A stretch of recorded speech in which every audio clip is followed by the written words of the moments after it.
Պատրաստում ենք բանջարեղենային կոտլետ, որի համար անհրաժեշտ է 3 կարտոֆիլ, մի հատ լոլիկ, սոխ, գազար, սխտոր,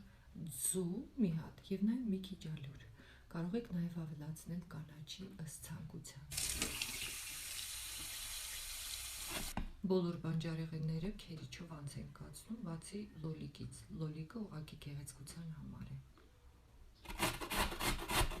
Քերում ենք, մի քիչ ավելացնում աղ, ձու և մի քիչ ալյուր։ Չենք մոռանում նաև թարմ անուշաբույր կանաչի մասին։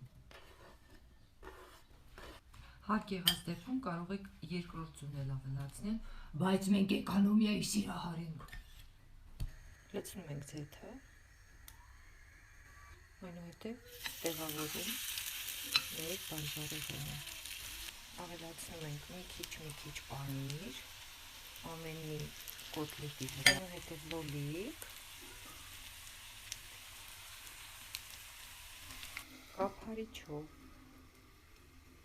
Այստեղ ռեժան եմ դրել, մի փոքր ռեժան և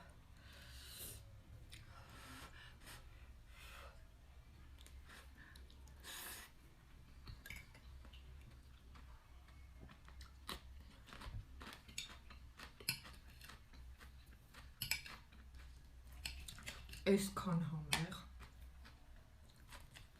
այսքան թեթև ու առողջարար, այսօր բան չեք գտնի։